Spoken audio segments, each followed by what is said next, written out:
So friends, let me introduce my wife, my dear wife, Rose Fausto.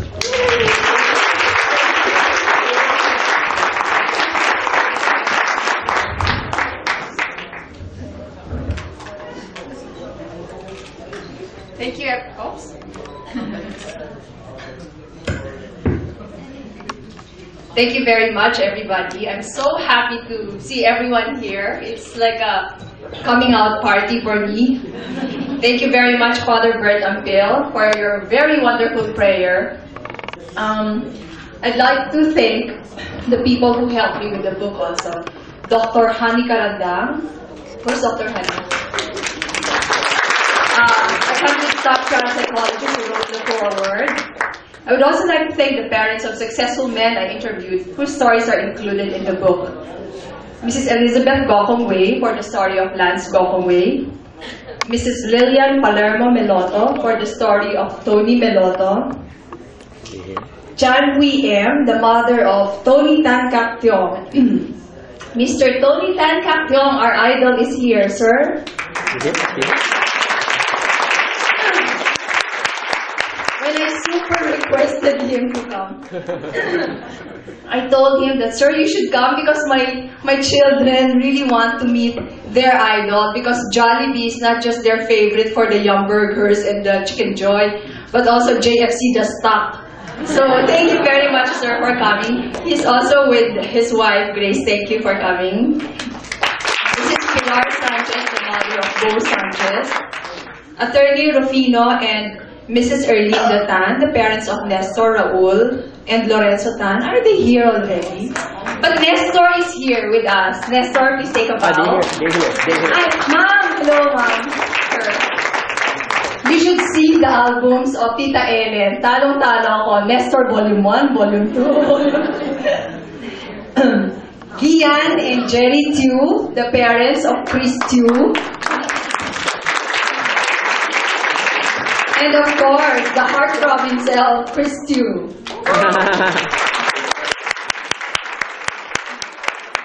Chris, I always tell my sons, when they give back report cards which are not really making me smile because of their other extracurricular activities, I always say, but Chris Tew was able to balance basketball and graduate as cum laude from the Ateneo. So there you go. Let's give her a big hand again. I would also like to thank, sorry about that, the parents of the boys admired by my sons. From Marty's List, Ivan Chen. Ivan? Yeah. With parents, Edwin and Sylvia. Sylvia's with us right now. And from Enrique's List, Jasper Tan. Is Jasper here already? There. There you go, Jasper. With parents, Joseph and Gemma Tan Bution. And from Anton's List, Rafa Antonio with parents Ram and Judy Antonio. Of course, I'd also like to acknowledge the presence of my parents, Rufino and Josefa Pres, the Tino and Pepay Pres Love Team, which is turning 55 years next month. Yeah, his parents, this right?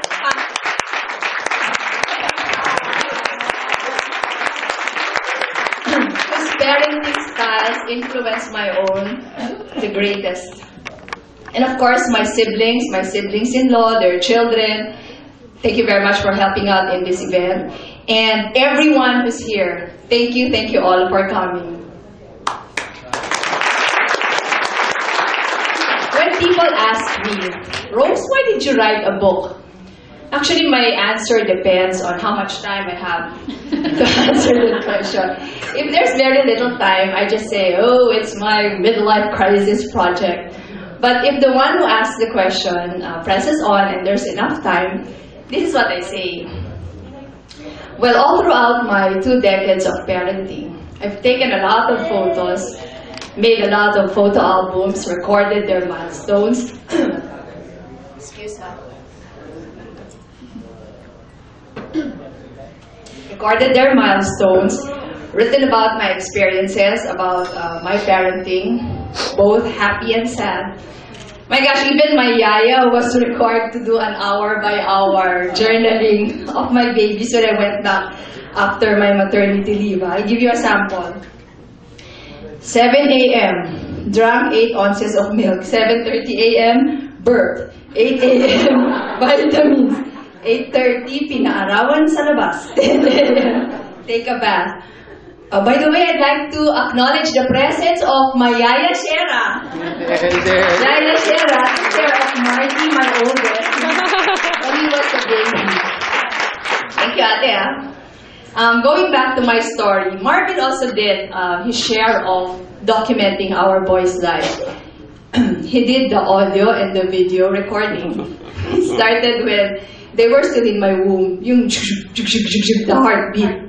And then, in all their deliveries, he videotaped it. Of course, you have to take it from a certain angle, nothing frontal. Otherwise, I don't think we would have had a second and a third son because of the trauma.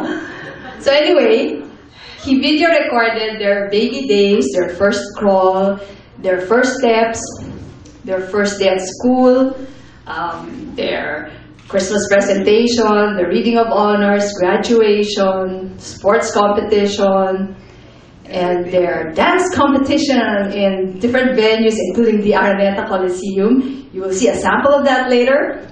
And recently, when they participated as speakers in a financial literacy workshop for the youth. So more or less, you would see that our sons' lives are fairly documented. Maybe some of you did the same, Probably some to a lesser degree, some baka even more elaborate, like Tita Ellen's Volume 1, Volume 2, Volume 3, And I think it's a good thing to document our children's growing up years because it's really true that they grow up so fast. Parang kailan lang I was a young mom with 3 young sons, with 3 little boys. Now I'm only a mom of 3 sons. Di na yan. And before I knew it, they were all grown up. Before I knew it, they were all interested in girls and not in need of mama's tutoring anymore and constant presence.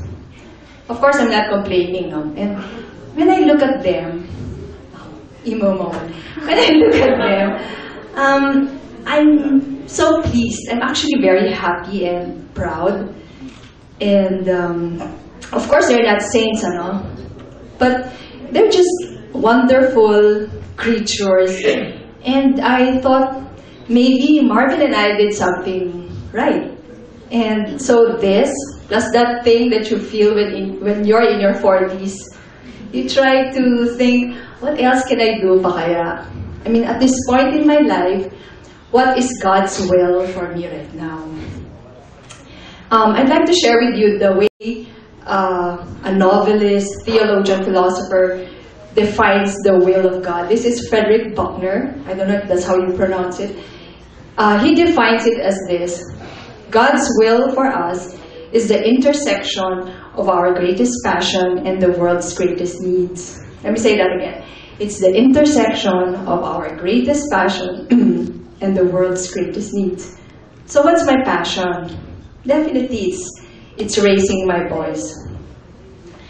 When I try to look back at the 2 decades of parenting, the common denominator that comes to my mind is it's actually fun. No? Of course, I've had my share of disappointments and drama moments, but really, the common sentiment is that it's fun. And probably I was having a lot of fun that I decided to say goodbye to a rather promising investment banking career in order to devote my undivided time and attention to their growing up years.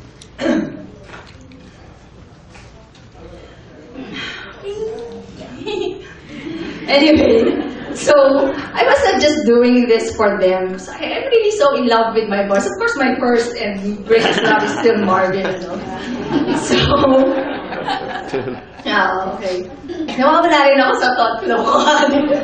So anyway, so I thought maybe, and so what is that great need in the world that somehow intersects with my passion of raising my boys? And I think you will agree with me that we always there is always a need to raise our children well.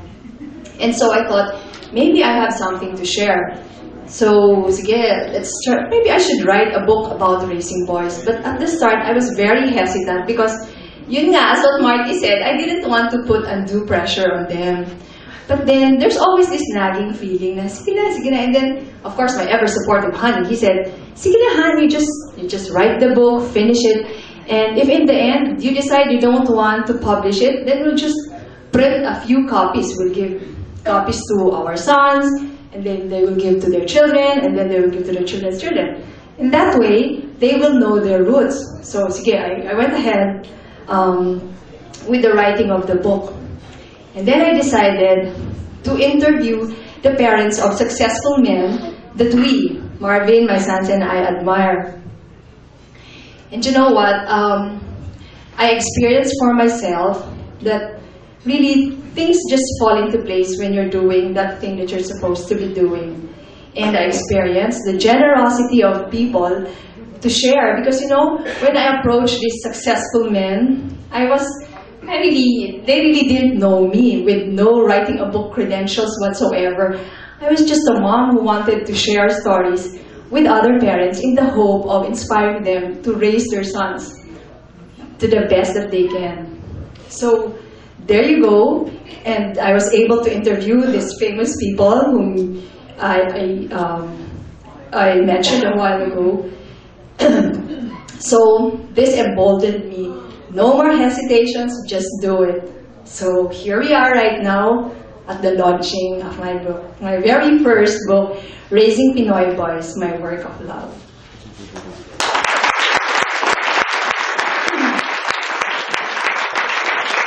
Of course, the underlying reason also why I went ahead with this project is because I also have a dream. No matter whom we voted for during the last elections, I think all of us agree that there is a renewed optimism in the country today.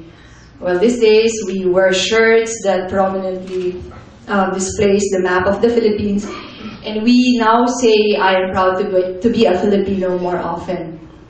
So, I really hope that this optimism will be sustained, and allow me to share my dream with you. Of course, Father already read it a while ago, and the way you read it is, parang hindi ko yata kayang talunin yun, Father, with the Araneo accent, and it sounded almost like a prayer. But anyway, let me share it with you once again. I dream that all Filipino parents will raise their children so well that in the future, we will have an abundance of talented, honest, and competent Filipino children who will grow up to be talented, honest, and competent Filipino adults who will always do the right thing, whether someone is looking or not. Their number will reach a critical mass that they will be the norm and not the exception. This will be our tipping point to finally becoming the great nation we are destined to be.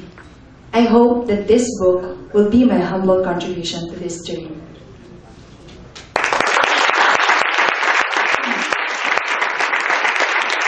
Thank you. And I'd like to also invite you, to those who haven't registered, to please register with www.raisingpinoyboys.com. You just give your email address to our web guy at the counter.